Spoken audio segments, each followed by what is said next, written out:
श्रोताओं नमस्कार। आरोग्यम कार्यक्रम में आपका स्वागत है। मैं हूं ध्वनि मित्र पांडुरंग पुराणिक और हमारे साथ आज इस कार्यक्रम में विशेषज्ञ के रूप में हैं heritage institute of medical sciences Bhadwar Varanasi के न्यूरोलॉजिस्ट, न्यूरो मेडिसिन के विशेषज्ञ डॉक्टर हरमोहन साहू। डॉक्टर साहब बहुत बहुत स्वागत है आपका। नमस्कार। नमस्कार डॉक्टर साहब, फोन आने शुरू हो गए हैं। देखते हैं पहला फोन किस श्रोता का है। जी हेलो। हाँ सर, नमस्कार। नमस्कार। आरोग्यम में आपने फोन मिलाया है, कौन बोल रहे हैं बताइए। जी सर, चंदन से जाफर है, मैं अम्बेडकर नगर से मदन लाल बोल रहे हैं। मदन लाल जी हमारे साथ आज न्यूरोलॉजिस्ट हैं, क्या पूछना चाहते हैं आप पूछिए। सर, जो मस्ती फीवर हो गया था हमको, तो हमारा पैर जो है सिकुड़न आ गया था, दर्द बहुत होती थी शरीर में। हाँ। अच्छा, ये मुझे बताइए कि मस्तिष्क ज्वर कब हुआ था? ये सर हुआ था हमको 99। उसके बाद क्या पैर काम करना बंद कर दिया है? नहीं, तो बीच बीच में जैसे दवा चलती थी परमानेंट, तो आराम हो गया था, तो बीच में फिर आ जाती थी सर, तो दर्द और बुखार दोनों साथ में उठता था। हाँ। कितना दर्द शरीर में रहता था कि पैर को 10 मिनट बार बटोरना था और फैलाना पड़ता था। आपका चलना फिरना सब कुछ सही है ना? नहीं, अभी तो इस समय एकदम बंद है सर, और आँख की रोशनी भी चली गई हमारी। अच्छा, तो ये तो कोई और कॉम्प्लिकेटेड डिजीज होगा। देखिए, जैसे 1999 में आपको मस्तिष्क की बीमारी हुई थी और बाद में सिम्टम्स रिकर कर रहे हैं, तो हो सकता है कि कोई और भी बीमारी साथ में आपको हो जो बार बार डिफरेंट चीजों के साथ आपके पास प्रेजेंट कर रहा है। तो उसके लिए आपको एक बार आके दिखाना पड़ेगा हॉस्पिटल में कि जो इस समय जो घुटनों है सर ना, वो बदल गया है। हाँ। ना फैलता है ना बटूता है पैर। हाँ। कभी कभी ऐसा होता है कि मस्तिष्क ज्वर होने के बाद ब्रेन के कुछ हिस्से बिल्कुल खराब हो जाते हैं, तो उसके वजह से हो सकता है कि एक साइड का अंग आपका खराब हो गया हो, या जो विजन लॉस आप बता रहे हैं कि देखने में आपको प्रॉब्लम हो रही है, वो बाद में किसी और वजह से भी हो सकता है। तो ऐसा है कि कभी कभी जैसे मस्तिष्क ज्वर के बाद मस्तिष्क का कोई हिस्सा खराब होने के बाद फिर वो बन नहीं पाता, क्योंकि मस्तिष्क जिंदगी में बस एक ही बार बनता है, वो माँ के पेट में ही बनता है, उसके बाद नहीं बन पाता। तो एक हिस्सा खराब हो गया तो एक हिस्सा हाथ और पैर का वो खराब होना स्वाभाविक सी है, बट उसके लिए हम लोग फिजियोथेरेपी कर सकते हैं, जिससे हम लोगों की लिम्ब मोबिलिटी बनी रहे और पैरों का ताकत बना रहे। बट बार बार चीजें जो उभर के आ रही हैं, हो सकता है कि वो किसी और बीमारी की वजह से हो, उसके लिए आपको आके दिखाना पड़ेगा। और दवा सर हम लखनऊ से बहुत करवाए, मेडिकल कॉलेज वाले। ओके, मेडिकल कॉलेज तो अच्छा है, वहाँ पे अच्छा दवाई दिए होंगे आपको, बट डायग्नोसिस के लिए मेरे से आपको डायग्नोसिस चाहिए तो मुझे एक बार दिखाना पड़ेगा। अच्छा सर, ठीक है, नमस्कार। ठीक है, नमस्कार, धन्यवाद। हेलो। हाँ सर, नमस्ते। हाँ नमस्कार। आरोग्यम कार्यक्रम में फोन लगाया है आपने। चोचकपुर जिला गाजीपुर से राम चौधरी बोल रहा हूँ सर। हाँ राम संकल जी, हमारे साथ आज न्यूरोलॉजिस्ट हैं डॉक्टर हरमोहन साहू। क्या पूछना चाहते हैं आप पूछिए। जी डॉक्टर साहब प्रणाम। नमस्ते जी डॉक्टर, ऐसा जी हम जो कि सर दर्द से पीड़ित है एकदम। अच्छा, कितने साल से? सर दर्द करता है सर, और बहुत दवा इलाज कराते हैं, दवा जब तक खाते हैं दवा का असर आता है तो सही रहता है, दर्द नहीं करता है, उसके बाद जो फिर उसी तरह दर्द करने लगता है सर। अच्छा, आधे सर में दर्द होता है कि पूरे सर में? पूरे सर में, पूरा माथा जो आँख के नीचे से ऊपर का है ना सर। हाँ। ऊपर से टप टप करके दर्द होता है, यानी कोई हथौड़ा मारने जैसा लगता है या फिर भारीपन सा रहता है? भारीपन होता है, आलस नहीं रहता सर, एकदम मन नहीं करता है जैसे काम धंधा करने का। अच्छा, एक बार दर्द हुआ तो कितने समय के लिए रहता है? 1 घंटा 2 घंटा या फिर थोड़ा सा टाइम? इसे दवा जब तक खाएंगे सर ना तो आराम रहेगा, उसके बाद इसका जब दवा का असर खत्म हो जाएगा तो जो है कि दर्द करने लगा। ठीक है, उल्टी वगैरह तो नहीं होती? कुछ नहीं होता है, बस सिर्फ दर्द करता है सर। ओके, रात में सोते समय नींद तो नहीं खुल जाती? जी रात जी तो आती है सही, कभी किसी आराम रहता है तो नींद आती है, तो फिर नहीं लगती है, कम लगती है नींद सर। ओके, बीपी की शिकायत तो नहीं है आपको? नहीं सर, बीपी की शिकायत नहीं है सर। आँख की रोशनी सही है? जी, आँख की रोशनी भी सही है, दिखता है जैसे दर्द कर रहता है ना तो बहुत कम दिखाई देता है, हल्का। ओके, ठीक है। तो ऐसा है कि आपको 2 तरह की बीमारियां हो सकती हैं। एक तो माइग्रेन की बीमारी है, जो यानी कि घर में भी लोगों को होता है, हमें भी होता है, तो उसमें सर में भारीपन भी कभी कभी रहता है, उसमें टप टप करके दर्द होता है, यानी कोई हथौड़ा मारने जैसा भी लगता है। और दूसरा है TTH, यानी कि टेंशन टाइप हेडेक, जो हम लोग प्रोफेशनल्स हैं, बाहर जाते हैं, काम करते हैं, तो दिन भर की थकान के बाद सर में हमेशा दर्द बना रहता है। तो दोनों चीजों कभी कभी मिक्स होके भी आ जाते हैं पेशेंट्स में। तो ऐसे पेशेंट्स के लिए यही है कि दवा वो खाते रहे हैं, जैसे जैसे हेडेक की फ्रीक्वेंसी कम होने को हम लोग देखते हैं, यानी इस महीने में आपको 20 दिन दर्द हो रहा है तो दवा खाने से अगले महीने में हो सकता है वो 15 दिन हो जाए, फिर 1 महीना और खाने से 10 दिन 6 दिन ऐसे करके कम होता है। बट इसके लिए आपको कुछ प्रिकॉशंस डेली लाइफ में लेना पड़ता है जिससे हम लोग हेडेक से बच सकते हैं। पहला चीज है कि रात में सही टाइम पे सोना जरूरी है। 6 से 8 घंटे की नींद रात में पूरी करना जरूरी है। भूखे पेट नहीं रहना है, ज्यादा धूप या ज्यादा शोर शराबे में नहीं जाना है, और कोई नशीली चीजें आपको सेवन नहीं करनी है, जैसे अल्कोहल वगैरह से काफी हेडेक होते हैं। तो ये सारी अपनी डेली लाइफ में आप यूटिलाइज करेंगे इन सारे प्रिकॉशंस को, तो आपकी हेडेक की फ्रीक्वेंसी कम रहेगी। चलिए ठीक है, बहुत धन्यवाद। धन्यवाद सर, नमस्कार। हेलो।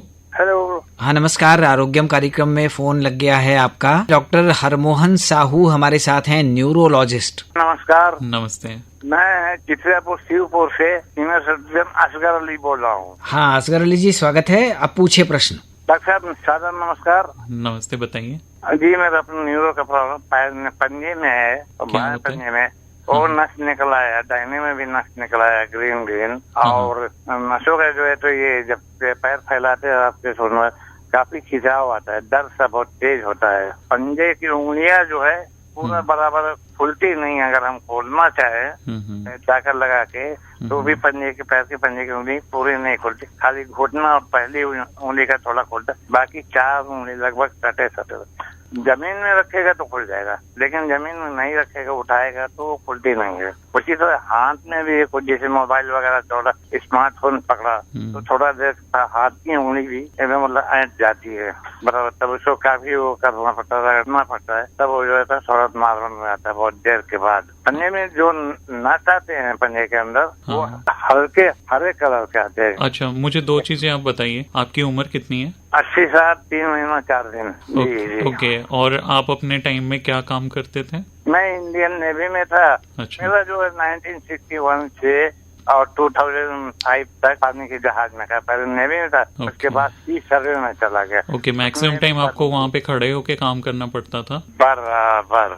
इंजन में खड़े होके हमको रिपेयर करना पड़ता था। और उसके साथ साथ खड़े होके नेवी में भी थे उस वक्त भी, जब मैं बॉयलर में खड़ा ही रहना पड़ता था 4 घंटे तक। ओके। तो ऐसा है कि आपको 2 चीजें लग रही हैं। जो हरी हरी नसें आपकी उभर आई हैं वो मोस्टली वेरिकोज वेन लग रहा है। हम लोग जो लोग मैक्सिमम टाइम खड़े होके काम करते हैं उनमें ये समस्याएं आती हैं, और ओल्ड एज के साथ भी वो वेन्स जो होते हैं जिसमें ब्लड फ्लो करता है वो थोड़े से वीक हो जाते हैं, और वो ड्रेनेज ब्लड का हार्ट तक जाने के बजाय पैर में वो जमा रहता है, तो इस वजह से वो नसें उभर आती हैं। तो ये एक दूसरा विषय है जिसको सर्जरी वाले विभाग के डॉक्टर्स डील करते हैं, इसको वेरिकोज वेन बोलते हैं। दूसरी चीज है, आपको जो दर्द हो रहा है, पंजों में प्रॉब्लम है, आपको फोन उठाने में हाथ में प्रॉब्लम है, मोस्टली 80 के एज के आसपास हम लोगों को cervical spondylosis and lumbar spondylosis ये सब होने लगता है, क्योंकि हड्डियां धीरे धीरे बढ़ने लगती हैं, तो उसकी वजह से नसों पे दबाव भी आती है, और पर से सर्वाइकल एंड लंबर स्पॉन्डिलोसिस की वजह से पेन भी हो सकता है। तो ये तो आपको एक एक्सरे तो कराना पड़ेगा कम से कम,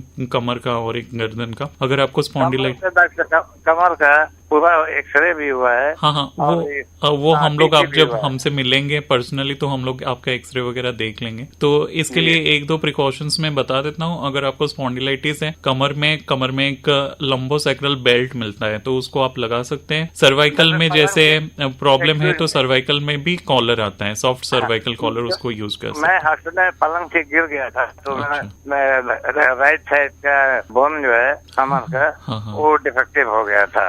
अच्छा, वो उसमें पेन आ गया जो लेफ्ट राइट साइड में। अभी भी उसका इलाज हुआ है, चल रहा, लेकिन अभी भी पेन होता है।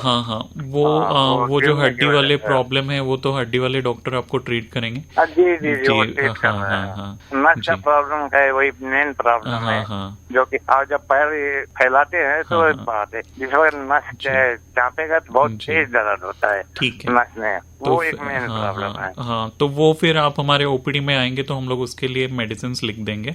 बाकी प्रिकॉशंस मैंने आपको बता दिया कि बेल्ट लगाना है, कॉलर लगाना है, थोड़ा सा फिजियोथेरेपी, कोई होगा फिजियोथेरेपिस्ट आपके आसपास तो उससे थोड़े बहुत एक्सरसाइजेस सीख लीजिए, तो वो आप घर में करते रहेंगे, है ना? जी, ओके सर, बहुत बहुत धन्यवाद। बड़े भाई आपको भी बहुत बहुत सलाम और धन्यवाद।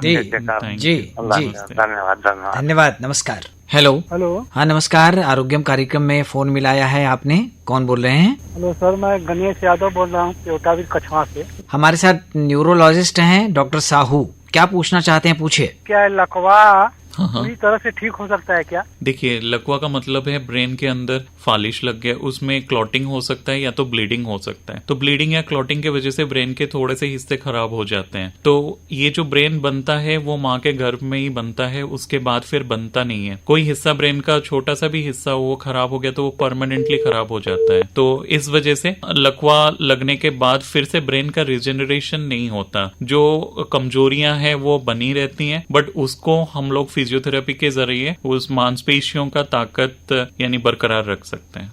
हेलो। हेलो, नमस्कार। हाँ नमस्कार, आरोग्यम कार्यक्रम में स्वागत है, कौन बोल रहे हैं? मोहन यादव बोल रहा हूँ, गाजीपुर जिले से सरैया। हमारे साथ न्यूरोलॉजिस्ट हैं, क्या पूछना चाहते हैं पूछिए। डॉक्टर साहब, मेरा 2 सवाल है कि जैसे लकवा इस कारण से मारता है और एक ही अलग मारता है, और दूसरा सवाल ये है कि मिर्गी आने वाले बच्चे को कैसे पहचाना जाता है किसके लिए भी आ रही है?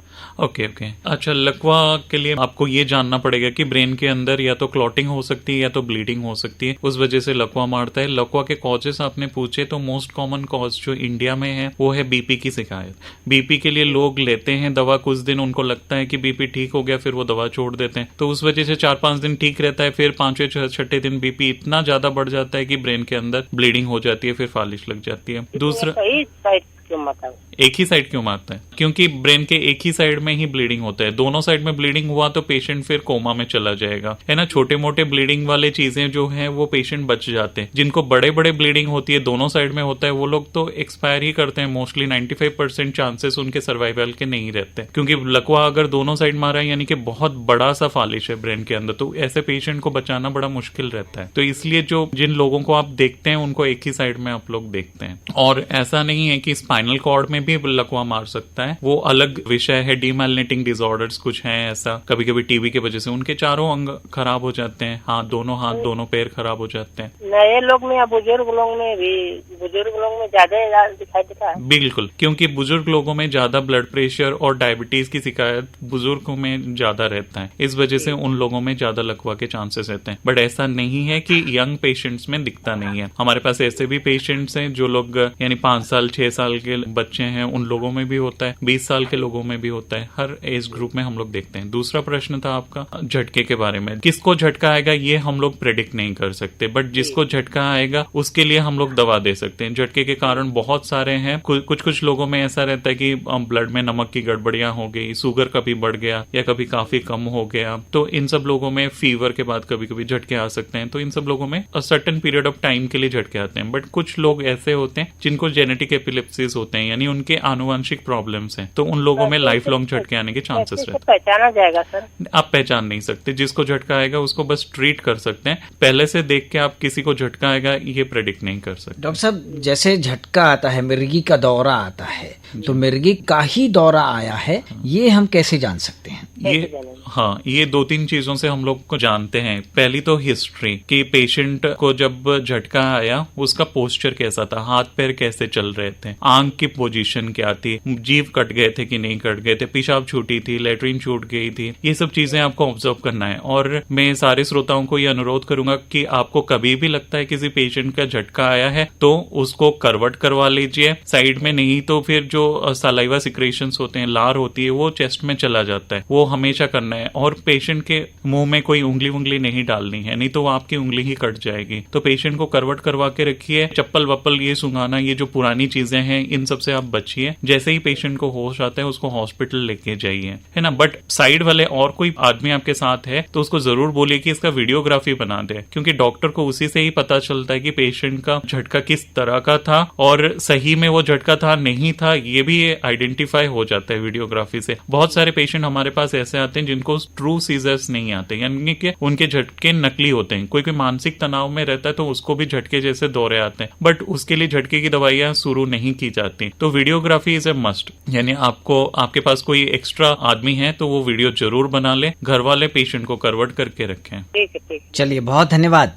हेलो। हाँ जी, प्रणाम। हाँ नमस्कार, आरोग्यम कार्यक्रम में स्वागत है। डॉक्टर हरमोहन साहू न्यूरोलॉजिस्ट हमारे साथ हैं। सादर प्रणाम। पहाड़िया वाराणसी, अशोक विहार कॉलोनी फेज 2, अनिल कुमार गुप्ता गोंड आपसे बातचीत कर रहा हूँ जी। सर, ये क्वेश्चन है कि न्यूरोलॉजिकल डिसऑर्डर, इसके परिप्रेक्ष्य में कौन कौन सी बीमारियां शरीर के किस किस अंगों को प्रभावित करती हैं, और उस समय हम लोगों को त्वरित इलाज मतलब क्या करना चाहिए? देखिए, ऐसा है कि न्यूरोलॉजिकल डिसऑर्डर एक बहुत ही वास्ट टॉपिक है, उसमें बहुत सारी बीमारियां आती हैं। कॉमन बीमारियां जैसे उनके मैं नाम थोड़े से आपको गिना देता हूँ, जैसे कि फालिश हो गई, या फिर मिर्की के दौरे आ गए, किसी को बेहोशी आ गई, किसी को होश सही से नहीं आ रहा है, घर वालों को नहीं पहचान रही है, बातचीत सही से नहीं कर रही है, बेड पे पड़ी हुई है, लैट्रिन पेशाब अपने आप से छूट जा रही है, ये सारी बीमारियां न्यूरोलॉजिकल डिसऑर्डर में आते हैं। उसके अलावा माइग्रेन भी, हेडेक की बीमारियां हैं, माइग्रेन आता है, टीटीएच आता है, कभी कभी मुंह में करंट जैसा लगता है, ट्राइजेमिनल न्यूरल्जिया, वो भी पेशेंट न्यूरोलॉजी में आते हैं। या फिर कमर दर्द किसी कॉम्प्रेशन की वजह से हो गया, गर्दन दर्द किसी नर्व कॉम्प्रेशन की वजह से हो गया, वो भी न्यूरोलॉजिकल डिसऑर्डर है। इसके अलावा कई सारे डिमाइलिनेटिंग डिसऑर्डर हैं, जैसे मल्टीपल स्क्लेरोसिस हो गया, एनएमओ हो गया, मॉग हो गया, ये सारे। या फिर ब्रेन की जो फीवर्स आते हैं, आप लोग कॉमन तौर पे उसको बोलते हैं हम लोग, ट्यूबरकुलर मेनिंजाइटिस हो गया, बैक्टीरियल मेनिंजाइटिस हो गया, वायरल मेनिंजाइटिस हो गया, मस्तिष्क ज्वर जिसको हम लोग बोलते हैं, वो सारे भी न्यूरोलॉजी में आते हैं। जी सर, तो ये मान लीजिए कि अगर किसी के परिवार में किसी को ये हो गया, तो वो कैसे ये जाने कि मुझे न्यूरोलॉजिस्ट के यहाँ जाके चिकित्सा करवानी चाहिए? मतलब कुछ लक्षण हो, कुछ इसके प्रारंभिक लक्षण बताएं और त्वरित इलाज के लिए मतलब प्रेरित हो श्रोता कि ये सब रोग भी न्यूरोलॉजी से ही रिलेटेड। देखिए, जैसे मैंने जिस जिस डिसऑर्डर के नाम बताए उनके सारे सिम्टम्स भी फिर आपको बताने पड़ेंगे। जैसे फालिश हो गया तो एक हाथ पैर नहीं उठ रहा है, या मिर्की के झटके आ गए तो वो बॉडी मूवमेंट अनकंट्रोल्ड सा रहता है, एकदम हाथ पैर झटके लेते रहते हैं, जीभ कट जाता है, पेशाब छूट जाता है, या कोई पेशेंट को बेहोशी आ रही है, यानी चक्कर आ रहे हैं, किसी को चलने में प्रॉब्लम है, उठने बैठने में प्रॉब्लम है, तो ये सारी न्यूरोलॉजिकल बीमारियां हैं। सरदर्द की बीमारी जैसे आपने बताया कि माइग्रेन वगैरह है, तो उसमें सरदर्द होगा, आधे सर में हो, पूरे सर में हो, या फिर फीवर आ रहा है किसी को बहुत तेज और पेशेंट बेहोश हो रहा हो, तो ये सारी चीजें न्यूरोलॉजी में आती हैं। आपको तुरंत आके दिखाना पड़ेगा न्यूरोलॉजिस्ट को। इनकेस आप समझ नहीं पा रहे हैं उस टाइम पे किसके पास जाना है, सबसे बेस्ट ऑप्शन है आप किसी जनरल फिजिशियन के पास जाइए, वो आपको जरूर बता देगा कि ये न्यूरोलॉजिकल बीमारी है, न्यूरोलॉजिस्ट से ट्रीट कराइए। नहीं सर, जनरल फिजिशियन तो अपना पहले अपना पर्चा बनाएगा और कुछ दिन की दवाई देगा, जब उसके बाहर हो जाएगा तब वो न्यूरोलॉजी में रेफर करते हैं। जैसे शुरू में ही नहीं कर देते हैं। हाँ, जैसे मैंने जो जो सिम्टम्स बताए, ये सिम्टम्स अगर आपको हैं तो आप न्यूरोलॉजिस्ट के पास डायरेक्ट भी जा सकते हैं। सर, मेरे दामाद को वो मैयर में रहते हैं, तो उनको अक्सर कभी कभी देखता हूँ कि सर दर्द होने लगता है। हाँ। फिर जो है 2-4 घंटे बाद उनको रिलीफ मिल जाता है। तो मैंने कहा कि यार पहले अपनी आंखों का प्रेशर चेक करवा लीजिए, मतलब उनको न्यूरो को ही दिखाना होगा। ऐसा है कि आंख में अगर देखने में प्रॉब्लम है तो आंख का प्रेशर चेक कराना, विजुअल एक्यूटी कितना है, देखने में प्रॉब्लम है कि नहीं, वो सब आंख वाले देखते हैं। बट अगर आंख में कोई भी प्रॉब्लम नहीं है, बस हेडेक हो रहा है, तो फिर आप न्यूरोलॉजिस्ट को दिखा सकते हैं। क्योंकि शुरुआत में ही दिखा लें। अभी एक भतीजे को भी मेरे स्ट्रोक आया था, वो नाऊ की दुकान पे गया था दाढ़ी बनवाने, और वहीं गस खा के वो गिर गया, और दुकानदार सब आ गए चंबे में कि क्या हो गया। बाद में उसको नीरो वाले को दिखाया गया तो ये पता लगा कि गैस का अटैक था, और माइंड में 2 नसों में ब्लड जो खून का प्रवाह है वो सही तरीके से हो नहीं रहा। हाँ, वही मैंने बताया आपको, किसी को भी बेहोशी आ रही है, सुस्ती आ रही है, तो उसको न्यूरोलॉजिस्ट को आप दिखा सकते हैं। कि कितना टाइम में, जैसे मान लीजिए किसी के सर में चोट लग गया सर, तो बाद में कितने समय बाद, अगर वो मान लीजिए चोट लग जाने के बाद अगर इलाज अपना समय पे ना करवाए तो आगे जाके क्या परेशानियां हो सकती? ऐसा है कि चोट अगर छोटा मोटा सा है तब तो वो ऐसे ही हील कर जाता है, बट अगर ब्रेन के अंदर ब्लड जमा हो तो आगे चल के हो सकता है कि उसको कमजोरी हाथ पैर में आए, या फिर ब्रेन के अंदर चोट लगी हो तो हो सकता है कि उसमें ग्लायोसिस हो गया, बाद में झटके आने लगे पेशेंट को, ये कॉम्प्लिकेशंस रहते हैं। जी हाँ, मतलब ठीक हो जाएगा कि दवाइयाँ बराबर खानी पड़ेंगी? उसके लिए देखना पड़ेगा कि चोट कितना बड़ा है, उसके लिए सीटी स्कैन या हमारी जो भी है आप दिखा सकते हैं। आपको धन्यवाद सर, धन्यवाद इतना अच्छी तरह समझाने के लिए, धन्यवाद। डॉक्टर साहब, जैसे साइटिका का पेन होता है, या बहुत सारे लोगों में देखा जाता है कि कुछ हाथ में वो उठा रहे हैं तो हाथ में कंपन हो रहा है, तो या ये भी क्या न्यूरोलॉजिस्ट के पास जाने के लिए हमको प्रेरित करता है? जी, ऐसा है कि हाथ में कंपन 2 चीजों से आता है। कभी कभी किसी को बिना काम किए कंपन आता है, किसी को काम करते टाइम पे कंपन आता है, दोनों ही न्यूरोलॉजिस्ट के पास आ सकते हैं। सियाटिका वाले पेन में मोस्टली सियाटिक नर्व कॉम्प्रेस हो जाता है, तो ये न्यूरोलॉजिस्ट के पास आप पहले दिखाएं। फिर अगर कॉम्प्रेशन ज्यादा है, हो सकता सकता है कि सर्जरी की जरूरत पड़े, नहीं तो मेडिसिन से ठीक हो जाता है। जी, एक फोन है। हेलो। हाँ, नमस्कार, आरोग्यम कार्यक्रम। हाँ सर, खेवली चकरा प्रसाद से राजकुमार पटेल बोल रहे हैं। हाँ राजकुमार जी, हमारे साथ न्यूरोलॉजिस्ट हैं डॉक्टर हरमोहन जी। क्या पूछना है आपको, पूछिए। हाँ डॉक्टर साहब नमस्ते। नमस्ते। हाँ डॉक्टर साहब, ऐसा है कि हमारी एक बच्ची है जो 10 साल की है। सर जी, उसको 1 साल पहले ऐसे प्रार्थना स्कूल में हो रहा था तो उसमें बेहोश होकर गिर गई थी, और 1 साल बाद फिर प्रार्थना में ही बेहोश हो जाती है। तो ये क्या लक्षण है, क्या इसको हमें क्या करना चाहिए? अच्छा, मुझे 2-3 चीजें बताइए कि जैसे जो बेहोश हुई, कितने टाइम के लिए बेहोश हुई थी? सर जी, वही केवल 4-5 मिनट। तो उस टाइम पे हाथ पैर में कुछ कंपन सा आपने देखा था, नोटिस नहीं किया? सर जी, कुछ कंपन होता नहीं है, कुछ कंपन नहीं होता है, केवल रिलैक्स रहती है। 5 मिनट हवा दे दो, ठंडा हो तो बस होश आ जाता है। अच्छा, तो फिर यानी कि जीभ वीप कटना या कपड़ों में पेशाब छूट जाना, ऐसा कुछ हुआ था? नहीं सर, ये सब कभी नहीं होता है। ओके, तो फिर मोस्टली ऐसे पेशेंट को सिनकोप ही रहता है। हमको 2 चीजें देखनी पड़ती हैं, या तो सिनकोप है या तो सीजर है। सीजर यानी झटके, तो उसमें जीभ कटना, कपड़ों में पेशाब छूट जाना, हाथ पैर में कंपन होना, ये सब रहता है। बट जिनको सिनकोप होता है उनमें ये सारे लक्षण नहीं दिखाई देते, वो बस पेशेंट गिर जाता है। सिनकोप अब 2 चीजों से हो सकता है, या तो हार्ट के वजह से हो या तो ब्रेन के वजह से हो। तो हार्ट के वजह से हार्ट के वजह से है तो हार्ट का चेकअप सही से कराना पड़ेगा। अगर ब्रेन की वजह से है तो हमको एक MRI करके देखना पड़ेगा। कभी कभी पेशेंट को कुछ नहीं रहता फिर भी सिनकोप आता है। ये कुछ तरह के अलग से चीजें हैं, जैसे मिक्चुरेशन सिनकोप। कभी कभी पेशेंट जाते हैं टॉयलेट करने के लिए, वहां पे गिर जाते हैं। फिर कफ सिनकोप, कभी कभी किसी को खांसी आती है तो उसमें ऐसे सिनकोप आता है, गिर जाते हैं। कभी कभी पेशेंट्स ऐसे खाना खा के सही से नहीं गए, थोड़ा हाइपोग्लाइसेमिया हो जाता है, ब्रेन तक उतना ग्लूकोज नहीं पहुंच पाते हैं तो उसमें गिर जाते हैं। सर ये उसमें लक्षण दिखाते हैं, वो खाना नहीं खाती है, खाना बहुत मामूली खाती है, यही एक कमी है। तो यही है कि क्योंकि नाइट का हमारा फास्टिंग बहुत लंबा है, हम लोग यूजुअली 9-10 बजे खाना खा लेते हैं, फिर सुबह उठ के 6 बजे तक ऐसे भूखे पेट में ही रहते हैं। फिर अगर ब्रेकफास्ट हम लोग सही से नहीं करते हैं तो ब्रेन तक ग्लूकोज पहुंचेगा ही नहीं सही से। तो खान पान का ध्यान रखने से ये सिनकोप अटैक्स कम हो जाएंगे आपके केस में। ठीक है सर जी, ठीक है, धन्यवाद। ठीक है, नमस्ते। हेलो। हाँ सर, नमस्कार, आरोग्यम कार्यक्रम। हम सर अम्बेडकर नगर से रामजीत बोल रहे हैं। क्या पूछना है, पूछिए। तो सर हमारे लड़के के मस्तिष्क ज्वर से इस समय सर उनको दिखाई भी नहीं पड़ता, और 7-8 साल से ये जो गांठ है सर दोनों पैर की, इसमें सिकुड़न आ गई है। ऐसे बैठा रही है, नहीं बतवे साहब और न फैले।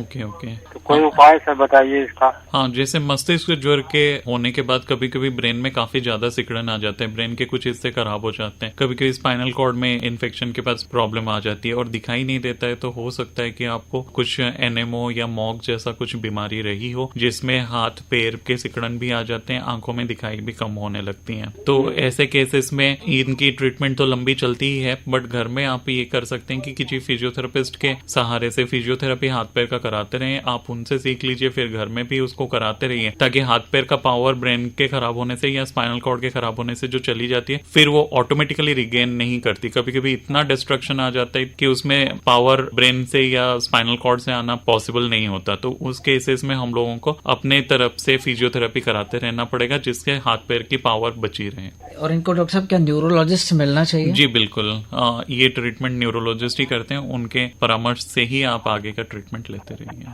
ठीक है।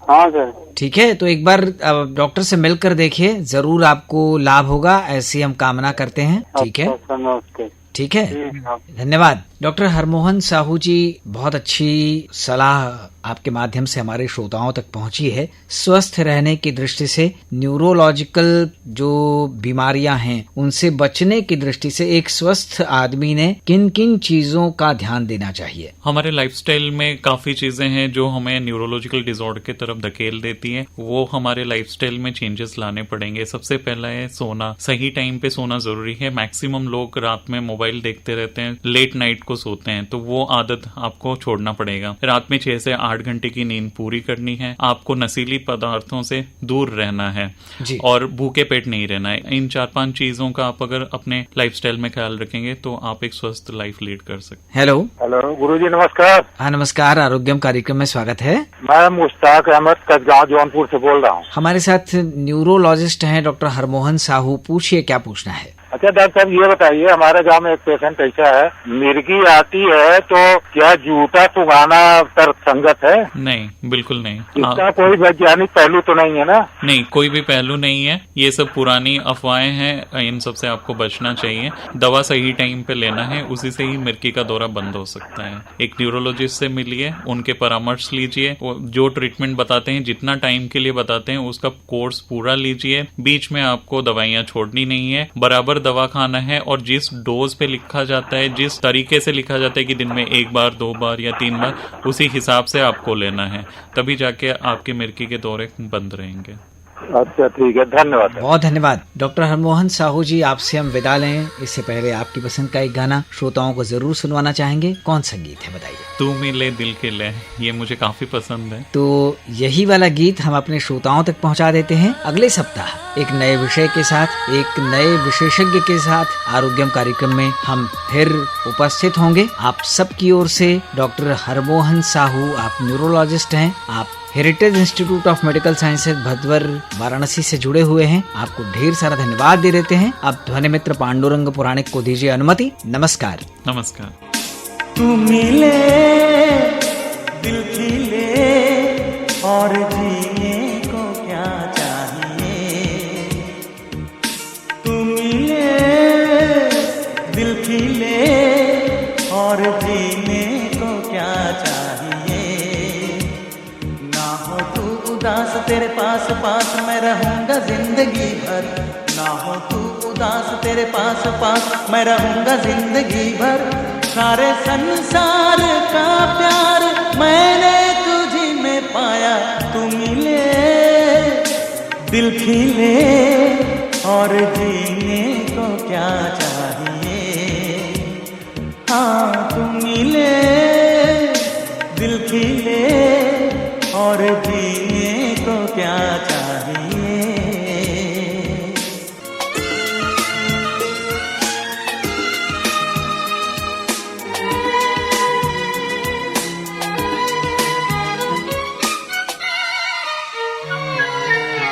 चंदा तुझे देखने को निकला करता है, आईना भी दीदार को तरसा करता है, इतनी हंसी कोई नहीं, इतनी हंसी कोई नहीं, हुस्न दोनों जहां का एक तुझ में सिमट के आया, तू मिले दिल खिले और जी